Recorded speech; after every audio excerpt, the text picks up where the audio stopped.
시작하도록 하겠습니다. 인천공항의 항공 규제는 모두 풀렸습니다. 해외로 나가실 수도 있고 그리고 국내로 들어오시는데도 들어와서 격리가 없습니다.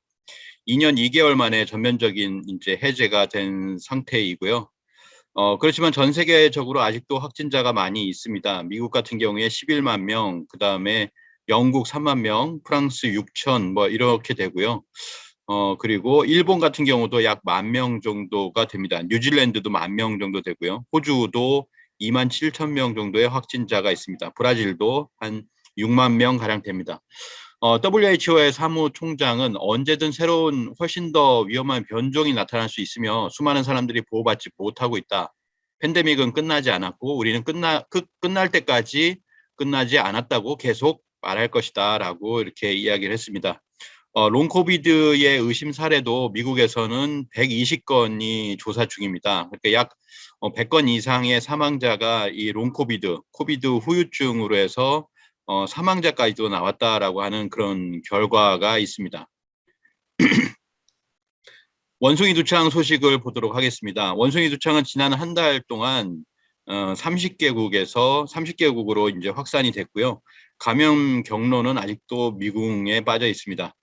지난 일주일 전에 공유를 해드렸을 때 그때 한 550명 정도 이렇게 감염자가 있다라고 말씀을 드렸는데요. 지금은 30개국 전후로 해서 뭐 28개국으로 얘기하는 곳도 있고 또 31개국까지 얘기하는 곳도 있습니다. 그래서 30개국에 1천만 명 감염을 돌파를 했습니다. 그래서 6월 6일자로 보시면 1,033명의 그 감염자가 생겼다라고 하는 것을 알 수가 있습니다. 가장 많은 곳은 영국이고요. 영국이 300명을 넘어섰고 그 다음에 스페인이 약 200명, 그 다음에 포르투갈이 150명, 그리고 독일 80명, 뭐 캐나다 80명 정도의 원숭이 두창 확진이 있는 상태입니다. 미국 같은 경우도 15명을 넘어섰는데요. 미국 같은 경우에 처음에 동부에 있었다가 지금 서부에 있다가 지금은 중부까지 많은 주로 이렇게 확산이 되고 있는 그런 상태고요. 가장 많은 곳은 캘리포니아가 이제 지금 8명의 확진자가 있고 그리고 뉴욕이 9명의 확진자가 있어서 동서의 도시에 이렇게 많은 확진자가 있습니다. 그리고 맨 아래쪽에 보시면 와싱턴이 있는데요. 수도까지도 이제 확진자가 나오게 되었다. 미국 워싱턴 DC에서도 원숭이 두창 의심 사례가 보고되고 있습니다. 브라질의 원숭이 두창 첫 확진자가 나왔고 이 사람은 스페인 포르투갈을 여행한 남성이라고 이렇게 합니다. 그래서 원숭이 두창은 공기 전염 가능성을 배제할 수가 없다라고 얘기하고 있습니다. 마찬가지로 이건 코로나19와 마찬가지죠. 그래서 원숭이 두창은 한 달 만에 1,000건이 되었고 WHO에서는 공기 감염이 될 수 있느냐라고 하는 어떤 질문에 잘 모르겠다라고 이렇게 답을 하고 있는 지금도 모르고 있는 그런 상황입니다. 그리고 미국의 CDC는 그래서 공기 전염의 우려 때문에 여행자들에게 마스크 착용을 권고하는 글을 올렸다가 삭제했습니다. 지금 좀 굉장히 또 두려움이 많이 생기기 때문에 아마 그런 것으로 이렇게 보여지고 있습니다. 원숭이 두창은 동물이 아닌 사람에게서 전파된다라고 하는 게 있었는데요. 원숭이 두창은 원숭이가 주범이 아니라 인간이 만든 변종이었다라고 하는 연구가 영국 연구진의 유전자 분석에 있어 나왔는데요. 영국 에딘버러의 앤드류 람바우트 교수 연구진은 포르투갈, 벨기에, 미국, 호주, 독일에서 발생한 원숭이 두창 바이러스 유전자를 분석을 했습니다. 이 결과에 앞서 2017년 싱가포르와 이스라엘, 나이지리아, 영국에서 소규모로 발생한 원숭이 두창 환자에서 나온 바이러스와 매우 유사하다고 이렇게 밝혀졌고요. 구체적으로 보면은 그 전 세계에 퍼진 두창 바이러스는 유전 물질을 이루는 염기 47개가 이전과 달라져 있었다. 연구진은 원숭이 두창 바이러스가 1년에 1개 정도 돌연변이가 발생한다는 점에서는 예상보다 매우 높은 돌연변이 발생 건수라고 밝혔습니다. 그래서 이 변이는 인위적인 어떤 뭔가가 가해진 그런 변이가 아니냐라고 하는 그런 어떤 주장을 하고 있는 것입니다. 2급 감염병으로 지금 설정이 우리나라에서 되었습니다. 2급 법정 감염병은 지금 코로나도 2급 법정 감염병이 되었죠. 전파 가능성에 격리 치료가 필요할 때 2급으로 지정을 합니다. 이 잠복기가 최장 3주이기 때문에 감염 여부 확인이 굉장히 어려운 측면이 있습니다. 그래서 수포 등 원숭이 두창 증상이 사라질 때까지 환자를 격리하는 방침을 정했고요. 그리고 증상 발현 이후에 전파력을 갖는 특성을 고려해서 이 기간에 3주 정도를 예상한다. 그러니까 격리가 만약 이제 환자가 발생하면은 격리를 3주를 한다고 하는 겁니다. 방역 당국은 3세대 원숭이 두창 백신을 도입을 할 예정인데요. 원숭이 두창 확진자가 가장 많은 그러니까 300명 정도가 되었죠. 영국은 2만 명분, 그리고 미국은 16,000명분을 도입을 해서 이미 접종을 하고 있습니다. 우리나라 같은 경우도 매우 적은 물량을 계약할 것으로 보입니다. 그러니까 이 백신은 원숭이 두창 백신은 모든 국민들이 다 맞는 것이 아니라 확진자 감염자가 있을 때 원숭이 두창 백신은 그 노출자에 대해서 의료적인 조치가 취해지는 것이기 때문에 그냥 이번에 이제 적은 물량이라고 하는 것은 수천 명분 정도가 이렇게 를 들여올 것으로 이렇게 보입니다. WHO는 여름철 원숭이 두창 추가 확산 가능성에 대해서 얘기했는데요. 지금 이제 확산이 계속되고 있습니다. 아까 말씀드렸듯이 지난주에 550명 정도 되었었는데 지금은 이제 1,100명대로 넘어가고 있거든요. 약 2배 정도 이렇게 확산이 되고 있다라고 보여집니다. 그래서 WHO는 원숭이 두창의 보통 위험이라는 수준으로 중간 단계로 지금 얘기를 하고 있습니다. 이런 코로나 원숭이 두창 이어서 이제 댕기열까지 퍼지고 있는데요. 이 댕기열이라고 하는 것은 댕기 바이러스가 사람에게 감염돼서 생기는 질병입니다. 댕기 바이러스를 보유한 모기가 사람을 물 경우에 전파가 되는데요. 이 댕기 바이러스를 가진 모기는 주로 아시아와 남태평양 지역, 아프리카, 아메리카 대륙의 열대 지방과 아열대 지방에 서식을 하고 있습니다. 이게 싱가포르에서 댕기열 환자가 급증을 해서 이것이 WHO에서 전 세계에 영향을 줄 것이다까지도 이렇게 얘기를 하고 있는데요.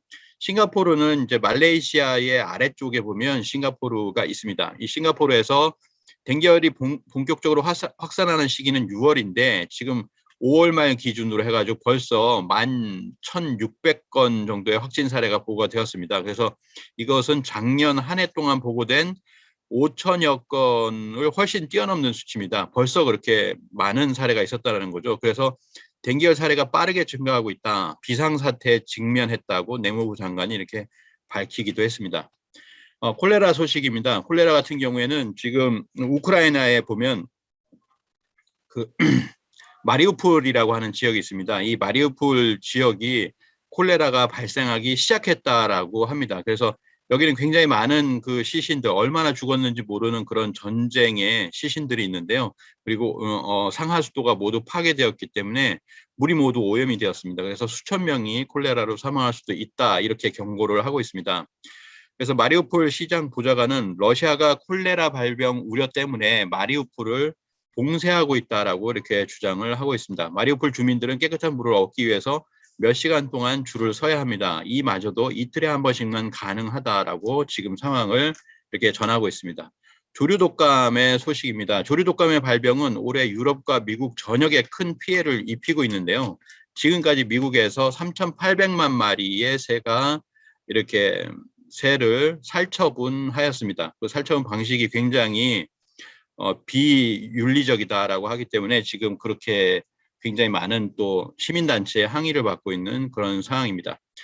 빌 게이츠의 넥스트 팬데믹을 대비하는 법이 번역이 되어서 이제 6월 10일에 국내에서 이제 출간이 됩니다.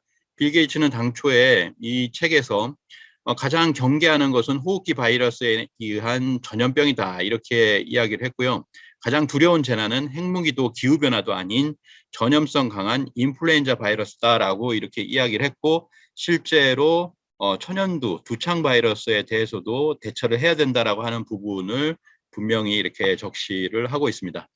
북한의 7차 핵실험이 임박을 했는데요. 역대 최대 규모로 지금 모든 미사일 발사에 대해서도 맞대응을 하고 있고, 그래서 폭풍 전야다 이렇게까지도 얘기를 하는데, 석 달이 채 안 돼서 북한의 핵실험 준비는 사실상 이제 풍계리에서 완료가 되었습니다. 그래서 북한이 핵실험 준비를 마쳤다. 이제는 핵실험은 언제든지 가능하다라고 얘기하고 있는데, 내일이 10일이죠. 여러 정보를 종합했을 때 핵실험 날짜는 내일이 유력하다라는 얘기도 있는데요. 늦어도 장마가 시작되는 20일, 6월 20일 전까지는 핵실험을 감행을 할 것이다. 이러면 이제 우리는 추가 제재를 강력하게 할 것이다라고 하는 경고를 내고 있습니다. 그래서 지금까지 6번의 핵실험이 있었고 지금 5년이 지난 상태인데요. 다시 이제 7번째 핵실험이 곧 있을 예정입니다.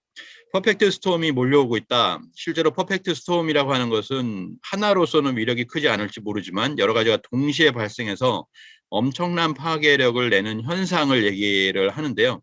실제로 병난도 코로나19와 그다음에 원숭이 두창 그리고 그 외에도 여러 가지 이제 병들이 한꺼번에 이렇게 나고 있고요. 전쟁 같은 경우 우크라이나도 있었지만은 북한의 위협이 점점 더 커지고 있는 그런 상황. 그리고 경제 위기가 있지만 그 식량 위기, 그다음에 뭐 원자재 위기라든지 그다음에 전력 위기라든지 이것이 한꺼번에 오고 있는 그런 어떤 트리플 태풍의 퍼펙트 스톰이다. 특히 이제 식량 위기도 퍼펙트 스톰으로 오고 있다. 그래서 3억 명이 굶고 있다. 이렇게 이야기를 하고 있습니다.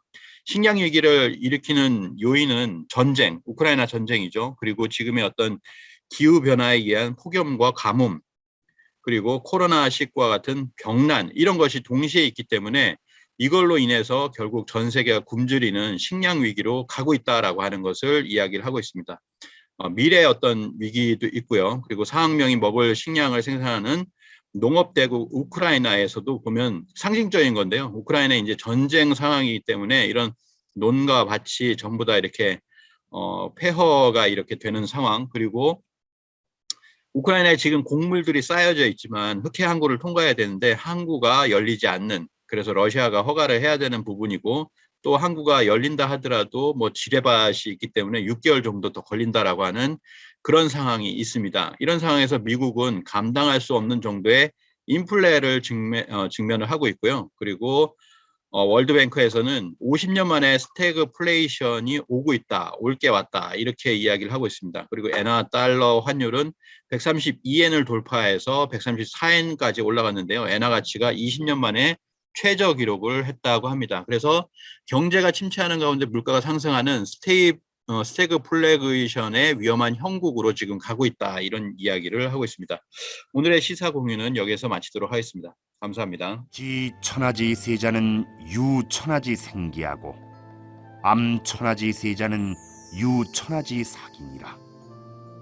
천하 대세를 아는 자에게는 살 기운이 붙어 있고 천하 대세의 어두운 자에게는 천하의 죽을 기운밖에는 없느니라.